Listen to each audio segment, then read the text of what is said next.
구약 시대에 선지자들이 여러 명 있잖아요. 많은 선지자들이 있는데 그 많은 선지자들 중에서 4대 선지자라 이렇게 꼽히는 사람이 있습니다. 4대 선지자.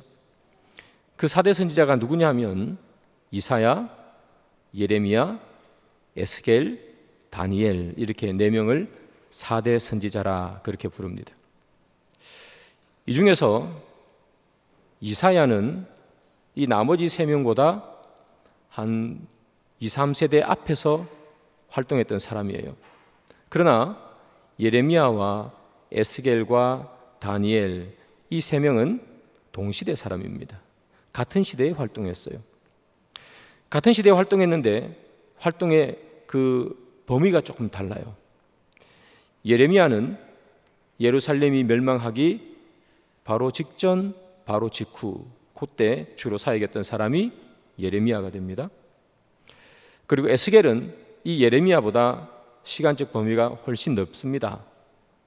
바로 직전 직후가 아니라 좀 더 빨리, 좀 더 늦게 이렇게 좀 활동합니다. 다니엘은 활동을 시작한 시기는 비슷한데 다니엘이 최고로 그 활동할 그 시기 전성기는 이들보다 약간 한 세대 뒤에 활동하는 그런 사람이 되겠습니다. 이 다니엘과 에스겔도 보면요 공통점이 있습니다. 어떤 공통점이 있는가 하면 바벨론의 포로로 끌려가서 거기서 선지자로 활동했던 사람 2사람이 누구냐면 바로 이 다니엘과 에스겔입니다. 에스겔도 포로로 끌려가서 활동했던 사람입니다. 그런데 이들이 활동했던 지역이 조금 달라요. 여러분 아시는 것처럼 다니엘은 바벨론의 수도에 끌려가서 거기서 관료로 그렇게 발탁이 돼서 고위 관료로 살죠. 그러면서 이렇게 왕과 가까이 지내고 그러면서 예언했던 사람, 선지자였던 사람이 다니엘인 반면에 오늘 본문인 이 에스겔은 어떤 사람인가 하면 포로로 끌려가서 이 이스라엘 백성들 포로로 끌려온 사람들을 모아놓은 그 포로 공동체가 있었습니다. 그발 강가라는 그곳 근처인데요. 그곳 포로 공동체 안에서 예언하며 선지자 사역을 했던 사람이 오늘 본문에 나오는 에스겔이 되겠습니다. 에스겔이 바벨론의 포로로 끌려갔던 시기는 그러면 언제냐? 바벨론이 예루살렘을 멸망시키고 난 후에 이스라엘 백성들을 유대 백성들을 끌고 간 것도 있지만 그러나 멸망시키기 이전에 이미 포로를 많이 끌고 갔습니다. 여기 나오는 에스겔도 예루살렘이 멸망하기 전에 유다가 멸망하기 전에 이미 포로로 끌려갔던 사람 이 사람이 바로 이 에스겔이 되겠습니다. 자, 이 에스겔이 이스라엘이 멸망하기 전에 이미 포로로 끌려갔습니다. 그리고 그게 언제쯤인가 하면 바로 예루살렘이 멸망하기 7년입니다. 7년 전쯤에 미리 끌려가고 자 그런데 이 에스겔이 포로로 끌려갈 그 즈음에 이스라엘의 형편은 어땠느냐면 형편은 이스라엘의 형편이 엉망이었습니다. 아시는 것처럼 이제 나라가 곧 빼앗길 위기에 있으니까 얼마나 혼란스러웠겠어요, 그죠? 그 백성들도 도덕적으로는 너무나 음란하고 백성의 중에서 가진 사람은 가지지 못한 자들에게 높은 고리대금으로 뭔가를 빌려주고 돈을 착취하고 부를 쌓고 있었고 도덕적으로는 음란하고 종교적으로는 우상을 섬기고 거기다가 바빌론이라는 나라가 아직 그 나라를 완전히 멸망시킨 건 아니지만 이 이스라엘 안에서 큰 힘을 발휘해가지고 바벨론 때문에 너무나 힘든 상황 그게 이 멸망하기 직전에 유대 땅의 모습이었습니다.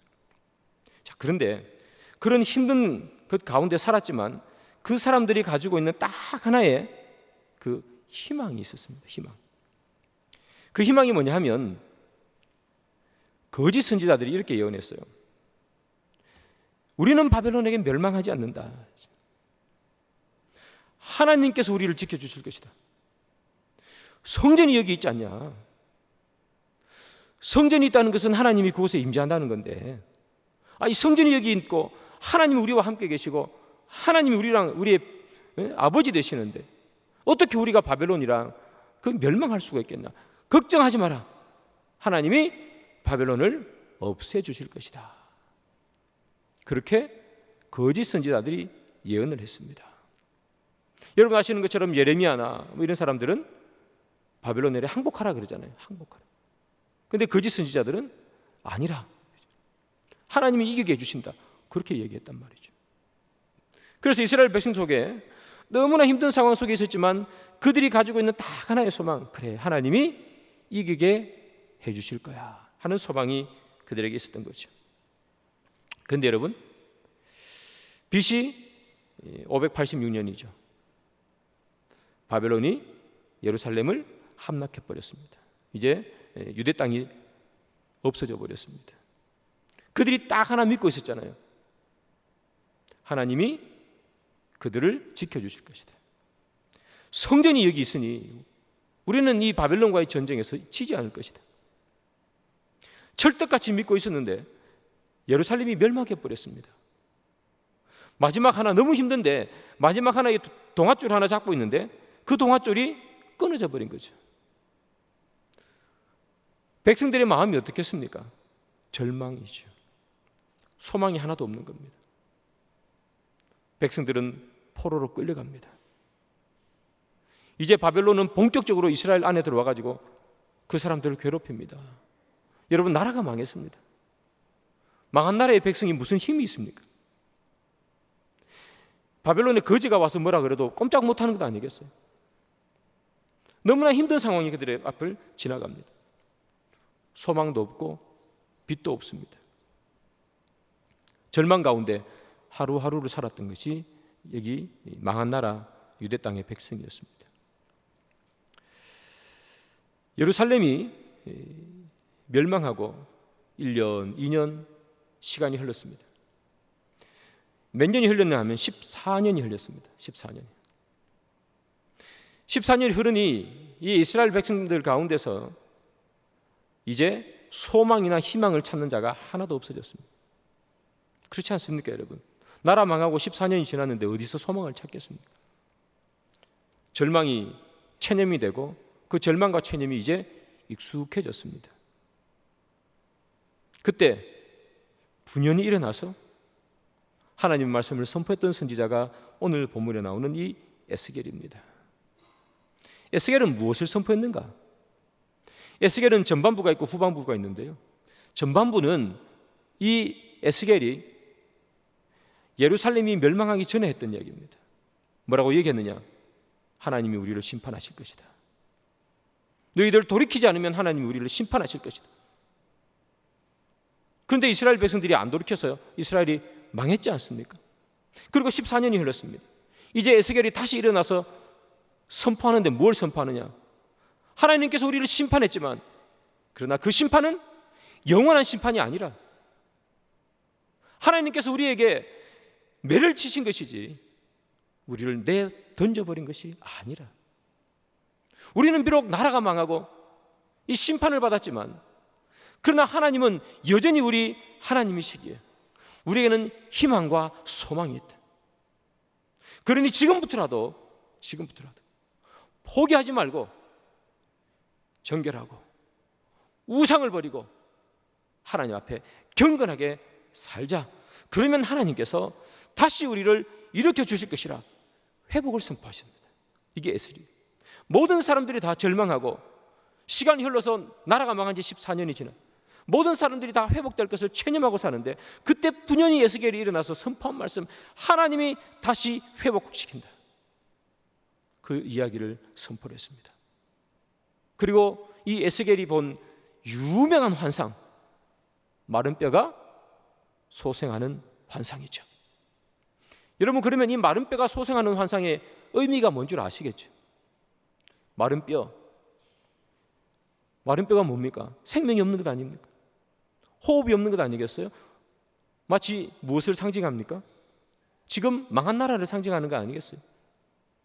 이 망한 유대 땅, 마치 마른 뼈처럼 희망도 없고 소망도 없고 숨쉬는 것도 없고 아무것도 없는 거예요.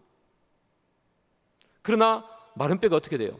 뼈 마디가 서로 붙고 힘줄이 생기고 그 위에 살이 붙고 생기가 돌고, 하나님께서 마른 뼈 같은 우리도 회복시켜 주실 거야, 에스겔이 말하는 거죠. 그리고 오늘 본문 47장에서 마른 뼈가 다시 생명을 가지는 것을 넘어서 이제 풍성하게 하나님께서 우리를 회복시킬 것이라 말해주는 것이 여러분 잘 아시는 오늘 본문이 되겠습니다. 자, 오늘 본문에 천사가 한 명 나타납니다. 이 천사는 사실은 에스겔 40장에 나타나서 뭘 하는가 하면, 에스겔을 데리고, 성전이 무너졌잖아요, 예루살렘 성전이. 그러니 이 사람을 데리고 새로운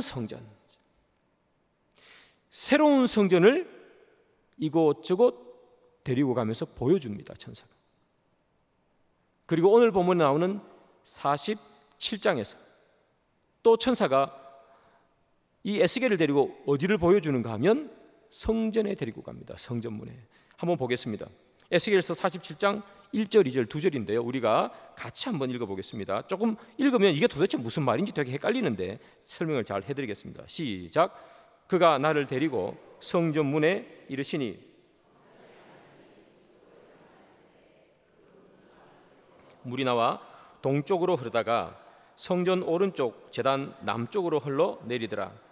그가 또 나를 데리고 북문으로 나가서 바깥 길로 꺾여 동쪽을 향한 바깥문에 이르시기로 본즉 물이 그 오른쪽에서 스며 나오더라. 아멘. 도대체 좀 헷갈리시죠? 제가 친절한 지도를 준비했습니다. 지도를 한번 보여주세요. 혹시 좀 잘 보이세요? 잘 안 보이시면 눈을 크게 뜨시고 보시면 좋겠습니다. 자, 저기 보면 에스겔이 본 성전입니다. 자, 여러분 저 사진에 제일 오른쪽에 왜 동쪽 문이라고 적힌 거 보이세요? 예, 왜 동쪽, 왜는 바깥이라는 말로 제가 그냥 붙인 말입니다. 에스겔이 본 성전은 크게 보면 바깥에 오른쪽 동쪽에 문이 있죠. 저 위에 왜 북쪽 문 보이세요? 바깥 북쪽 문이. 밑에 보면 왜 남쪽 문이죠. 바깥 남쪽 문이 저렇게 있어요. 그리고 안에 가면 내 동쪽 문이 있죠, 그죠? 바깥 외 안내. 안에 있는 동쪽 문, 안에 있는 내 북쪽 문, 내 남쪽 문, 저렇게 있는 거예요. 그리고 여러분 화살표 빨간 걸로 제단 적혀 있는 거 보이세요? 예, 제단이에요. 내 남쪽 문, 내 북쪽 문, 내 동쪽 문 그 사이에 제단이 있어요. 그리고 성전 보이시죠? 예, 안 보이시면 좀 크게 눈 뜨시고. 자, 지금 천사가 에스겔을 데리고 저기 간 거예요. 1절에 보면 이렇게 돼 있죠. 성전문에 이르시니, 성전의 앞면이 동쪽을 향하였는데 성전의 앞면이 어디를 향한다? 동쪽이에요. 오른쪽, 그죠? 그 성전의 문이 오른쪽으로 이렇게 나와 있죠. 문지방 밑에서 물이 나온다. 여러분 저기 파란색으로 이렇게 쭉 나오는 거 보이세요? 저게 물이에요. 저게 물. 저기 성전 문지방 밑에서 물이 흘러나와요. 자, 그런데 문지방 밑에서 물이 나와 동쪽으로 흐르다가, 물이 동쪽으로 흐르죠. 오른쪽이 동쪽이니까. 성전 오른쪽 제단 남쪽으로 흘러. 자, 성전 오른쪽에 제단이 있죠, 그죠? 성전을 기준으로 보면 오른쪽에 제단이 있습니다. 제단 밑이 남쪽이겠죠. 남쪽으로 이렇게 물이 흘러내리는 거예요. 이해되십니까? 그래서 여기는 되게 복잡하게 써놨는데 저 보면 그냥 간단합니다. 성전에서 물이 나와서 제단 밑 이렇게 쭉 흘러내린 거예요. 쭉 흘러내리다가 제일 끝에 보면 본즉, 그죠? 동쪽을 향한 바깥문에 이르기로 본즉 물이 그 오른쪽에서 스며 나오더라. 보니까 문이 왜 동쪽 문 오른쪽으로, 성전에서 기준으로 보면 오른쪽이죠. 이렇게 물이 쭉 흘러나온 거예요. 자, 저걸 본 겁니다. 천사가 에스겔을 데리고 가서 저걸 보여줬어요. 자, 저걸 보여주고 난 다음에 그럼 물이 왜 동쪽 문에 오른쪽으로 흘러나서 계속 쭉 물이 흘러가는 거예요. 그러니까 천사가 저걸 보여주고 난 다음에 손에 줄을 잡고 어느 만큼 걸어가는가 하면 1000척을 걸어갑니다. 옛날에 성경에 1000척이라고 기록되어 있어요. 1000척을 걸어갑니다. 1000척은 어느 만큼 간 거냐? 530m입니다. 우리가 1km 달리기 할 때 한 반쯤 간다고 생각하시면 됩니다. 530m 정도 가니까 그때 발을 대보니까 발이 어디만큼 찼어요? 발목까지 찼다고 되어 있죠. 성경에 발목까지. 근데 원래는 발목이 아니고요. 발바닥에 겨우 물이 닿을 만큼 찬 겁니다. 아주 물이 별로 많이 안 찼죠. 얕게 찼어요. 자, 그런 다음 이 천사가 또 1000척을 더 갑니다. 530m를. 그리고 이게 수심을 재본 거죠. 얼만큼 물이 깊어졌나 재보니까 어디만큼 오죠? 무릎까지 오죠. 무릎까지. 그 다음에 또 가요. 또 가서 1000척을 쟀습니다. 그러니까 이번에 물이 어디까지 찼죠? 허리까지 차죠. 허리. 그 다음에 또 1000척을 더 가요. 4번을 재는 거죠. 1000척을 더 갑니다. 자, 그러니까 어떻게 됩니까? 물이 어디까지 왔어요? 사람이 건너지 못할 만큼이죠. 거의 덮여버리지 않겠나. 성전 문지방에서 흘러내렸던 물이 동쪽으로 흘러서 처음에는 발바닥, 두 번째는 무릎, 세 번째는 허리, 네 번째는 사람이 건너지 못할 만큼 그냥 덮어버렸습니다. 물이 그랬습니다. 근데 그 물이 그러면 그 덮어버린 물이 계속 흘러서 어떻게 되느냐? 한번 보겠습니다. 에스겔 47장 7절부터 9절입니다. 이것도 같이 한번 읽어볼까요? 시작. 내가 돌아가니 강 좌우편에 나무가 심이 많더라.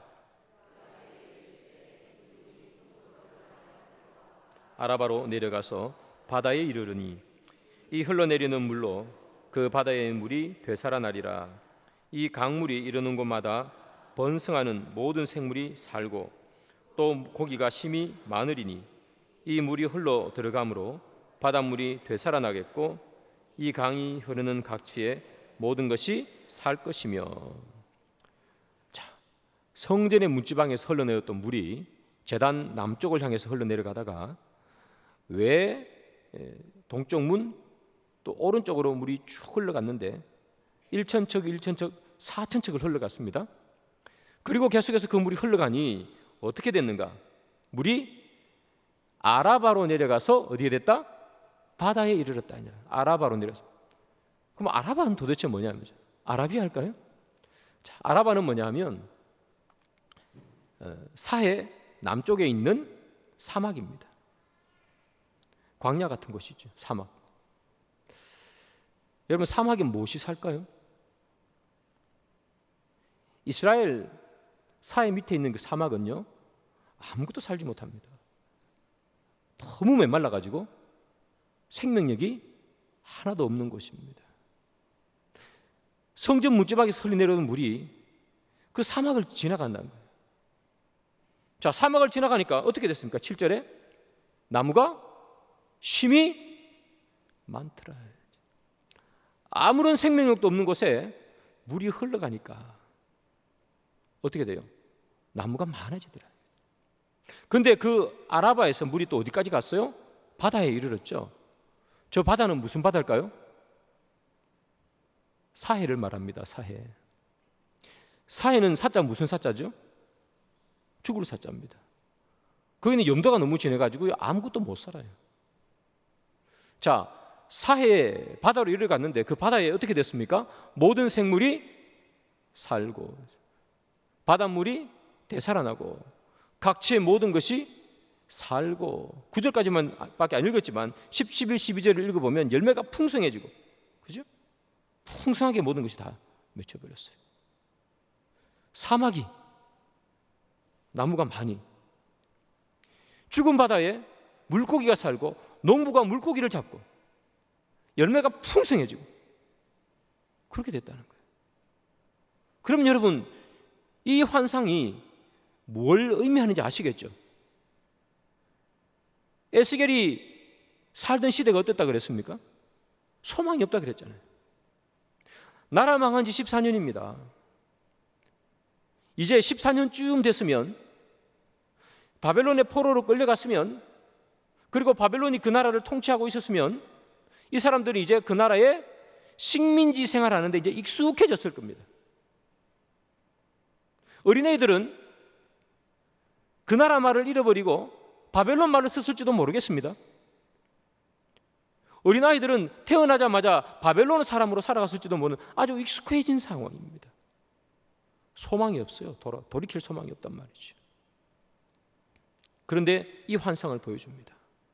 돌이킬 수 있다는 거죠. 지금 우리나라 상황이 엉망이에요. 희망이 없을 것 같아요. 마치 뭐 같아요?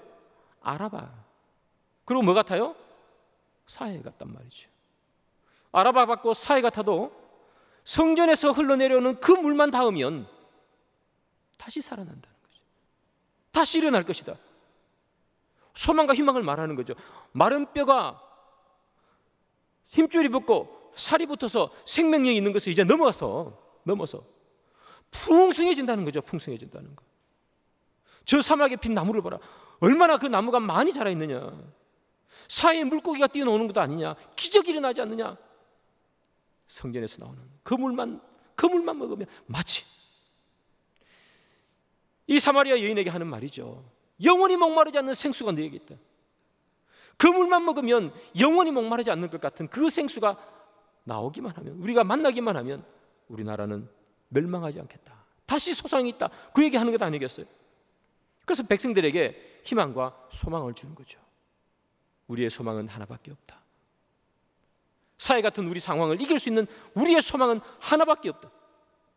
성전에서 흘러나오는 그 물이 우리에게 올 때 그 이것밖에 우리에게 소망이 없다. 그런 거죠. 사랑하는 여러분, 그렇다면 이 오늘 본문을 통해서 우리가 얻을 수 있는 교훈은 무엇일까요? 첫 번째, 하나님은 죽은 것을 살리는 분이십니다. 아라바와 사이는 식물도 생물도 살 수 없는 곳이죠. 그런데 그곳에 성전에서 흘러나오는 물이 닿으니 소생케 되고 생명이 솟아나는 거죠. 여러분, 죽은 것을 살리는 것은 뭐밖에 없습니까? 성전에서 나오는 물밖에 없습니다. 성전에서 나온다는 게 중요하죠. 성전에서 나오는 물. 어느 날 예수님께서 길을 가고 계시는데 죽은 관을 맨 상녀가 지나갑니다. 예수님께서 그 관에 손을 대십니다. 그러니 죽은 청년이 그 관에서 일어납니다. 죽음을 살리는 것, 절망을 소망으로 바꾸는 것, 아무것도 없는 곳에 풍성함을 주는 것은 예수님만이 가능합니다. 사랑하는 여러분, 예수님께서 십자가에서 돌아가셨습니다. 제자들이 다 무서워서 벌벌 떨면서 숨어서 합니다. 문 꼭 닫고 아무도 못 들어오게.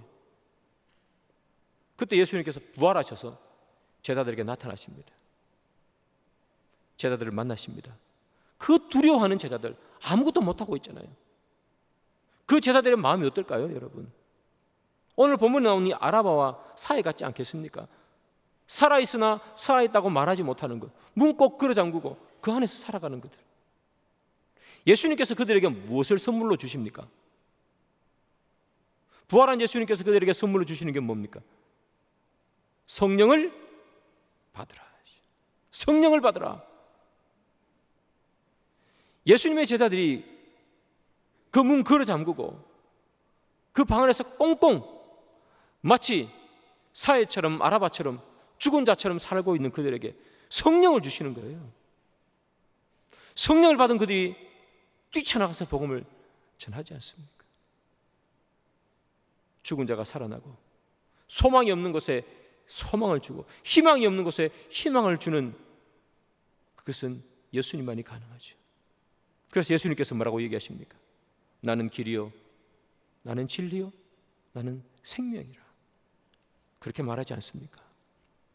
사랑하는 여러분, 우리 가운데 혹시 여러분들의 삶이 여기 나오는 이 망해버린 나라의 이 백성들, 이 유대 땅의 백성들 같은 그런 절망 가운데 혹시 여러분 사십니까? 마지못해 교회 나오시고 어쩔 수 없이 그냥 교회 나오시는 분들이 계십니까? 세상으로 돌아가면 너무 절망스럽고 그런 분들이 계세요. 사랑하는 여러분, 우리의 절망을 희망으로 바꾸는 것, 우리의 이 앞이 보이지 않는 깜깜함을 밝게 빛나게 하는 유일한 것은 예수를 만날 때 그때밖에 없는 줄 저는 믿습니다. 여기 계신 모든 분들이 예수를 만나기를 소망하고 예수를 알기를 소망합니다. 세상에서 흘러나오는 것 그거 만나봤자 거기에는 생명이 없습니다. 거기에는 무엇이 있습니까? 즐거움이 있을 수 있고 거기에는 쾌락이 있을 수 있고 그렇습니다. 거기에 생명은 없습니다. 죽은 자를 다시 살려내는 것, 절망을 소망으로 바꾸는 것, 성전에서 흘러내려오는 그 물, 하나님의 말씀, 성령, 주님께서 주시는 거룩한 것을 만날 때 우리는 변화되는 줄 믿습니다. 사랑하는 여러분, 우리의 목장도 동일한 줄 저는 믿습니다. 우리의 목장이 어떻게 하면 더 풍성해질 수 있을까? 오늘 본문에 나오는 것처럼 어떻게 하면 물고기가 거기서 뛰어놀고 큰 나무가 열매를 맺고 어떻게 하면 그렇게 할 수 있을까? 하나님께서 공급하시는 은혜가 우리 목장에 있어야 되겠죠. 내가 열심히 공부해서 잘 외워서 가르친다고 되는 게 아니에요. 그거 너무나 중요한 거지만 인간관계로 야 이리 와봐 같이 가자 그것도 너무 좋지만 그러나 우리의 목장이 다시금 소생케 되는 유일한 것은 무엇밖에 없습니까? 성전에서 흘러나오는 물, 하나님의 말씀과 성령이 우리 가운데 임할 때 그때 외에는 우리의 목장이 살아날 수 있는 방법이 없고 우리 교회가 살아날 수 있는 방법이 없고 한국 교회가 살아날 수 있는 방법이 없는 것이. 사랑하는 여러분, 우리가 목장을 먼저 개강하기에 앞서서 먼저 우리가 구해야 되는 것은 하나님, 성전 문지방에서 흘러나오는 그 물이 모든 것을 소생시키는 것처럼 내 마음을 하나님의 은혜로 채워주십시오. 주님, 우리의 성도들의 마음을 하나님의 은혜로 채워주십시오. 내 목장의 식구들이 하나님의 은혜로 채워지기를 소망합니다. 세상에 있는 많은 것들이 흘러나와 나를 적시는 것이 아니라 성전 문지방에서 흘러나오는 하나님의 말씀과 성령님이 내 안에 거하기를 소망합니다. 그 기도가 있어야 될 줄 믿습니다. 그때 우리의 목장은 마치 아라바 같고 마치 지금은 사회가 들지라도 주께서 주시는 은혜만 우리 가운데 임하면 풍성한 열매가 맺히는 아름다운 광이 될 줄 믿습니다. 사랑하는 목자 여러분, 그리고 부목자 여러분, 그리고 여기 나와 있는 모든 목장의 식구 여러분, 하나님의 은혜를 먼저 구하시기를 소망합니다. 오늘 본문에서 우리가 얻을 수 있는 교훈이 있습니다. 두 번째는 뭔가? 처음부터 많은 물이 흐르지 않았습니다. 성전 문지방에서 물이 흘러나옵니다. 그 물이 조금 흘렀겠죠. 그러니 1,000척을 재니까 발바닥에 겨우 닿을 정도의 물이 나온 것 아니겠습니까? 그렇습니다, 여러분. 처음 흘러내리는 물의 양은 아주 작습니다. 하나님의 은혜라는 것은 작은 것부터 시작합니다. 그런데 우리는 그것이 너무 작아서 이게 하나님의 은혜인지 모르고 살고 있습니다.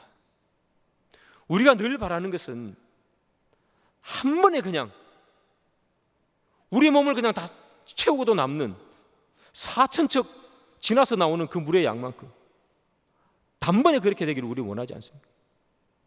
이 정도쯤 해야 하나님의 은혜가, 그럼 우리는 생각합니다. 그러나 발바닥에 겨우 물이 닿을 만큼의 이것을 하나님의 은혜라고 우리는 잘 생각하지 않는다는 거예요.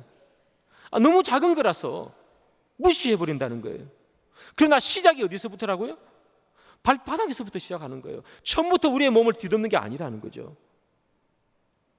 여러분, 우리는 뭐 망해가던 가게가 막 대박이 나고 10일밖에 못 삽니다. 그런데 벌떡 일어나가 암덩어리가 다 없어지고 이런 걸 우리는 기대하는 거예요.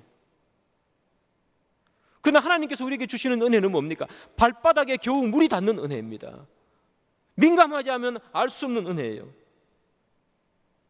사랑하는 여러분, 우리가 정말 죽을 병이 걸렸는데 낫는 것도 하나님 은혜 아니겠습니까? 근데 더 큰 은혜는 뭔지 아세요? 병 안 걸리고 안 아픈 게 더 큰 은혜 아닙니까? 병 걸리고 낫고 싶습니까? 병 안 걸리고 건강하고 싶으십니까? 우리 중에 크게 병 걸려가지고 낫고 싶은 분이 누가 있습니까? 처음부터 병 안 걸리고 싶지. 처음부터 안 아픈 게 은혜예요.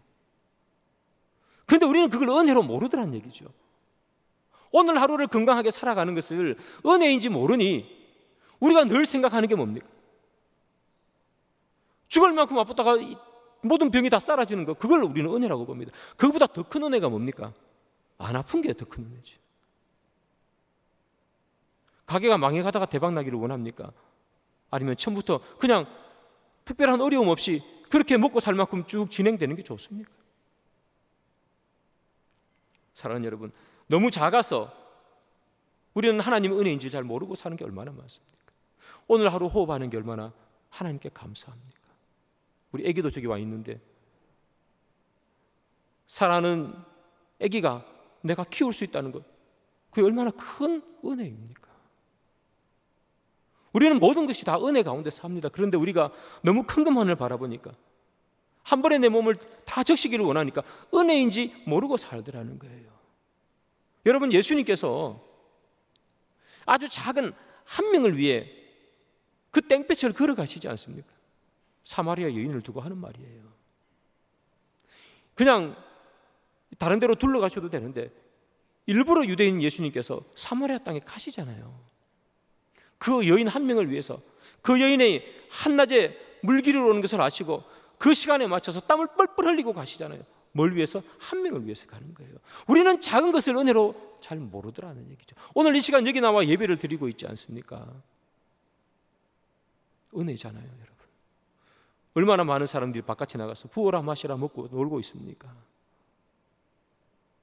그러나 여러분들 여기 나오셔서 말씀을 들으시고, 여러분들이 나와서 말씀 듣는 이유가 뭡니까?